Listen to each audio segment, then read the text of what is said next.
അഗ്നിപർവ്വതത്തിൻ്റെ മുകളിലുള്ള ഈ കിണറിനെ കുറിച്ചാണ് നമ്മൾ പറഞ്ഞുകൊണ്ടിരുന്നത്. 10 അടിയോളം താഴ്ചയാണുള്ളത്.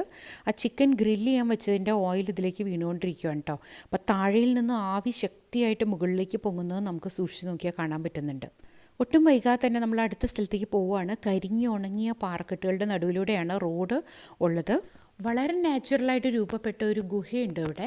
അതിൽ ലോകത്തിൽ ഇവിടെ മാത്രം കാണുന്ന ഒരു ജീവിയുണ്ട്. അതിനെ കാണാനാണ് നമ്മളിപ്പോൾ പോയിക്കൊണ്ടിരിക്കുന്നത്. ലാവ ഒഴുകിപ്പോയതിന് ശേഷം തണുത്തുറഞ്ഞ് പുറന്തോട് പോലെ രൂപപ്പെട്ടിരിക്കുന്ന വളരെ നാച്ചുറലായിട്ടുള്ള ഒരു ഗുഹയാണ് ഈ കാണുന്നത്. അതിൻ്റെ അകത്ത് കടൽവെള്ളം തങ്ങി നിന്ന് ഉണ്ടായ ഒരു ലേക്കുണ്ട്.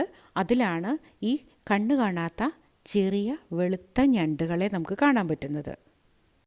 ആകാശത്ത് നക്ഷത്രങ്ങൾ പോലെയാണ് കേട്ടോ നീല നിറത്തിലുള്ള വെള്ളത്തിൽ ഈ വെളുത്ത പൊട്ടുകൾ പോലെയുള്ള ഞണ്ടുകളെ കാണുന്നത്.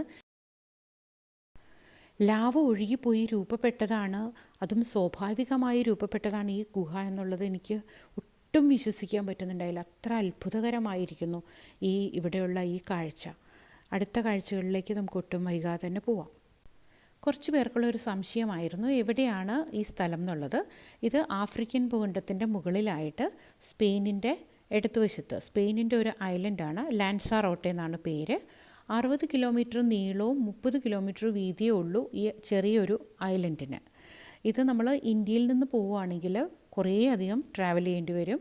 നമ്മൾ ജർമ്മനിയിലായതുകൊണ്ട് 4 മണിക്കൂർ വ്യത്യാസത്തിൽ നമുക്ക് ഇങ്ങോട്ടേക്ക് എത്താനായിട്ട് കഴിഞ്ഞു.